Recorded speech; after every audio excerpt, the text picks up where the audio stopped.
श्री स्वामी समर्थ. जय जय स्वामी समर्थ. नमस्कार मैत्रिणींनो, स्वागत आहे तुम्हा सर्वांचं पुन्हा एकदा माझ्या या नवीन व्हिडिओमध्ये. तर येत्या 27 मेला बुधवार असणार आहे आणि या दिवशी आली आहे सर्वात मोठी कमला एकादशी.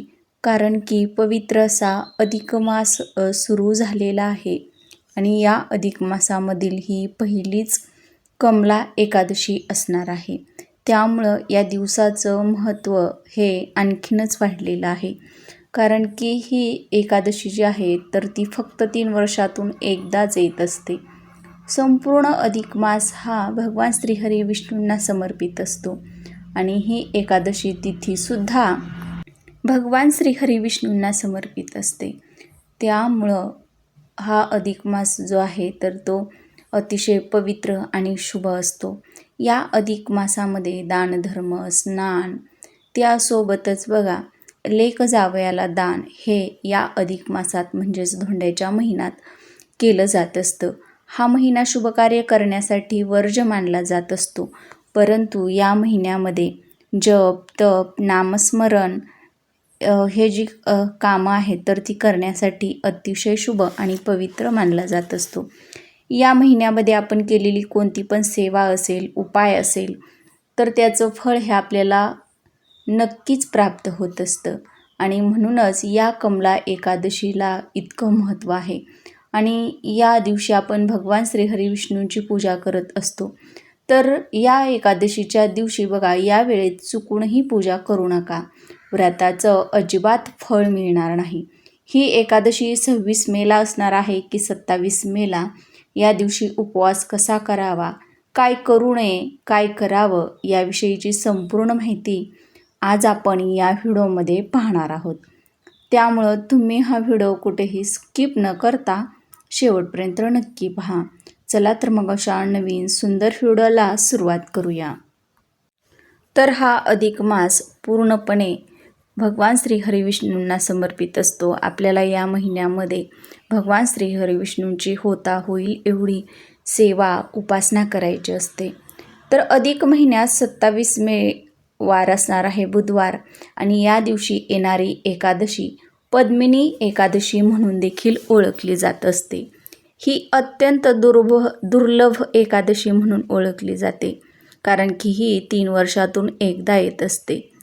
या दिवशी भगवान विष्णूंची आराधना, उपासना आणि दान केल्यानं आपल्याला अपार अनंत पुण्यफळाची प्राप्ती होते अशी धार्मिक मान्यता आहे. या दिवशी आपल्याला काय करायचं असतं बघा. या दिवशी सकाळी लवकर उठून स्नान करून विष्णू मंदिरात किंवा घरात भगवान विष्णू आणि माता लक्ष्मी यांची एकत्रित पूजा करावी. कच्च्या दुधानं अभिषेक करावा किंवा कच्चं दूध, थोडंसं केसर त्याच्यामध्ये टाकून या दुधानं अभिषेक करावा. गंगाजल असेल तर गंगाजलानं करावा किंवा अगदीच मग तुमच्याकडे स्वच्छ पाणी असेल तर स्वच्छ पाण्यानं सुद्धा तुम्ही अभिषेक करू शकता. जर भगवान विष्णूंची मूर्ती असेल किंवा फोटो असेल तर त्यांची पूजा करायची आहे. मूर्ती असेल तर आपल्याला अभिषेक करायचा आहे. आता बघा शक्यतो सर्वांच्याच घरामध्ये, देवघरामध्ये भगवान विष्णूंची मूर्ती ही नसते. जर अगदीच तुमच्या घरामध्ये बघा बाळकृष्णाची मूर्ती ही असतेच तर त्या बाळकृष्णाच्या मूर्तीवरती सुद्धा तुम्ही या सेवा किंवा अभिषेक याला म्हणतो आपण तर तो करू शकतो. ही सर्व करून झाल्यानंतरनं आपल्याला त्यांना नैवेद्य अर्पण करायचं आहे. धूप, दीप, अगरबत्ती ओवाळून घ्यायची आहे. त्यासोबतच पिवळ्या रंगाची फुलं, पिवळ्या रंगाची मिठाई नैवेद्य म्हणून अर्पण करायचं आहे. त्याच्यावरती एक तुळशीपत्र हे आपल्याला आवर्जून ठेवायचं आहे. आणि यानंतरनं आपल्याला विष्णू सहस्रनामाचं पठण करायचं आहे किंवा ओम नमो भगवते वासुदेवाय नमः या मंत्राचा जप करायचा आहे. भगवद्गीतेमधील पुरुषोत्तम मास हा जो अध्याय आहे तर त्याचं आपल्याला पठण करायचं आहे किंवा अधिक मास महात्म्य याचं वाचन करायचं आहे. आपल्या इच्छेने आपल्याला होता होईल एवढा दानधर्म करायचा आहे. यामध्ये तुम्ही फळे, वस्त्रे किंवा आपल्या कुवतीप्रमाणे अन्नदान हे आवर्जून करायचं आहे कारण की त्याचं देखील महत्त्व या अधिक मासामध्ये खूप असणार आहे. तर बघा हा जो एकादशीचा उपवास आहे तर तो आपल्याला 27 मेला बुधवारच्या दिवशी करायचा आहे. संपूर्ण दिवसभर आपल्याला व्रत करायचं आहे. त्यासोबतच बघा या दिवशी आपल्या भागामध्ये जशा पद्धतीनं व्रत केलं जातं तशा पद्धतीनं तुम्ही प्रत्येकानं व्रत करायचं आहे. उपवासाचे पदार्थ खाऊन करा किंवा निर्जळी एकादशीचं व्रत करत असतात तर कोणी उपवासाचे पदार्थ खाऊन व्रत करत असतात तर अशा दोन प्रकारे हे जे व्रत आहे तर ते केलं जात असतं. तर हे 27 मेला बुधवारी व्रत करण्यात येणार आहे एकादशीचं. आता बघा व्रत सोडण्याची जी वेळ आहे तर ती 28 मे गुरुवारी सकाळी 5:25 ते सकाळी 7:56 ही व्रत सोडण्याची म्हणजेच पारायण सोडण्याची वेळ असणार आहे. तर या दिवशी आपण जी पण पूजा करत असतो तर ती योग्य वेळेमध्येच जर आपण केली तर त्याचं शुभ फळ हे आपल्याला प्राप्त होत असतं. आणि जर आपण चुकूनही या राहू काळामध्ये पूजा केली तर त्याचं कोणतंच फळ जे आहे तर ते आपल्याला प्राप्त होणार नाही.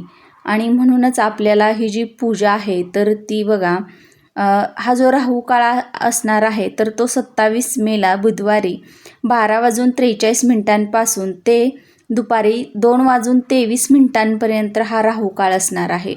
तर या वेळेमध्ये आपल्याला चुकूनही ही जी पूजा आहे तर ती करायची नाही, कारण की राहू काळ जो आहे तर तो अशुभ मानला जातो.